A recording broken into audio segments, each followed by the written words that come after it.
practice squad roots there and just the bond you built with those guys over the last year before getting this opportunity now? Yeah, of course. I brought a lot of bonds back there, with the guys. Being a practice squad guy, just waiting for opportunity. I know a lot of guys back there do the same thing, so we was just grinding, and being able to, perform. It felt amazing for sure. I know it was unfortunate circumstances with Samori's injury, but what was the meaning for you actually signing back to the 53 to get that opportunity once again? I'm not saying we're all good players. Somewhere got banged up a little bit, so he's an amazing player as well. So they give me an opportunity to play, be on this roster. But with Samori, he's an awesome player. We know he's really good, so I'm just thankful for the opportunity. What was the reaction, either from family, friends, everybody, after we talked to you on Sunday, just in terms of the game you had and how everything went? Oh, it definitely was crazy. Yeah, family, they were very excited. I got to talk to my brother, my mom, my dad, my aunts, and they was very excited for me. And, working really hard, to get to this moment, it takes a lot of hard work, so I was proud of it. Did you expect those opportunities to come your way? Was that something where they thought they were going to scheme up the other guys and you were planning on this to happen, or was it out of the blue that you just had a big game? During the week, everybody, we have a lot of talented receivers. Everybody gets to, the share of reps. And, the ball has found me in the game, just trying to get open. That's my job as a receiver. That's our job as receivers in general. So, the ball was finding me on certain plays, and so that's how it happened. I know you just mentioned it a little bit over there, but you like spending most of your time back there. That's where your roots are, in the practice squad locker? Yeah, they're going to be mad if I come out here all day. So they're not going to let me back over there. So, I love everybody on the team. This is a great team, a great atmosphere. All of us bond with each other very well. So that's like a little joke we use. They're excited as well. Benny Sapp too. They say the same thing to Benny Sapp. So it's just a little inside joke.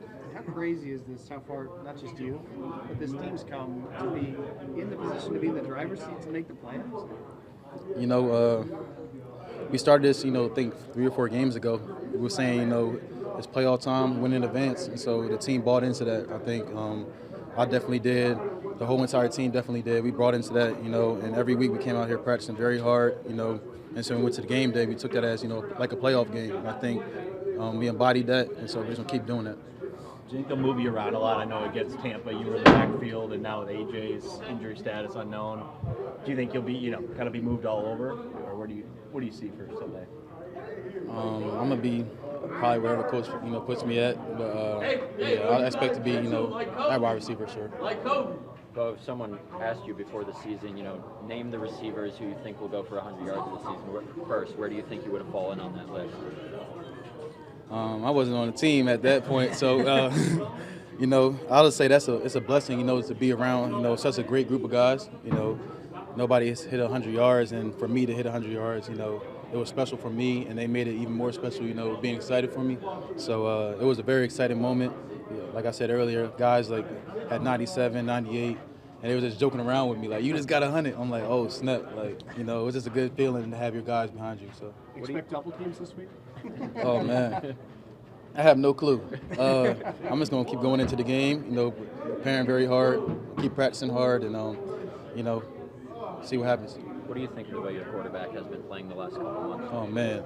J Love, he's a great guy, he's been playing excellent, and it's just crazy how he could bond with everybody, every receiver, every running back.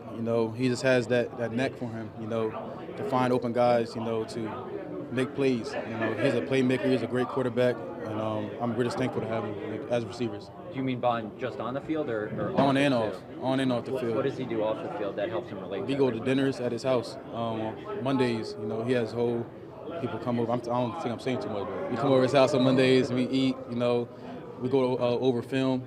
Before the week starts, we go over film as well. So I think, just the bond of staying connected with him, that's is big as a wide receiver. And that's been, how long has that been going on all season? Since season started. Is that just receivers or all skills? The whole offensive guys. Okay. And defensive, they wanted to come. So. Oh, okay. Yes. So offensive line too. Oh yeah, okay. For sure. Does he ever cook, or does he always cater? He cooks. He does cook. I'm lying. He's a DoorDasher, so he wants to know if he's good. Yeah. So yeah, It's a good tip, or else I know. Yeah, J Love's the best for sure though. We all love him on the team. and he's done, you know, like I said, a lot of bonds with offense, defense, everybody. So it's great to have him. But when you're a practice squad, when you were on practice squad, and you're running scout team, did you try to like run whatever different routes or different positions just to get yourself used to different routes? How did you approach that? You know, in terms of Yeah, so for sure, practice squad, you know, it was you just perfecting your craft at that point. You know, I'm going against Jair, CV, CB. They were playing a lot at the time and still are playing a lot. Stokes, just going against them. Perfecting my craft, running, other teams' routes, but, just trying to make myself better so that when I get my opportunity, it was like second nature. I already been doing this, and so when I was going against Ja, going against CBCV, I was perfecting my craft, and, it helped me in this aspect. So, I never took a day off. I don't like taking days off, so that was it. how many reps would you estimate you got, with the first team, with Jordan, in any given practice? You're talking about when I was on P Squad? Yeah. Coach, we would throw each other in at the beginning of practice. So I can't say a set amount of reps, but we'll always, practice with Jordan before practice, a little bit in the team groups, so we'll get some reps with him, of course. For you, how much did you want to see this thing through? After camp, you don't make the 53, but you do make the decision to stay here at the practice squad. What did you think about the opportunity here still to still find a spot in the NFL? Yeah, so I just stayed in, the Bible. That's the biggest thing for me. I'm very religious, so just praying every day. I wanted to stay here, stay with these guys, stay with the team. I had some past ties with Christian and Romeo at the Senior Bowl, so it was kind of like, I wanted to stay here, and the bond that I made with the team, I didn't want to leave, anybody, so I thought I was like a guy that could stay with these guys, and it ended up working out, so you just got to stay. I stayed down, stayed in the Bible, stayed in the book, and just kept it pushing every single day, and wait for my time to come. You mentioned Sunday as well. Do you have a favorite verse that resonates with you in your journey? Not necessarily a favorite verse, I just like reading the Bible, saying prayers every morning, stuff like that. I have a whole script of what I do every single morning when I wake up. T-Jack, our strength and conditioning coach, sends me paragraphs and paragraphs and books of the Bible, I should read, how to deal with certain things at certain times, So I think that helps me a lot, and that's what I keep doing every morning, every day. So.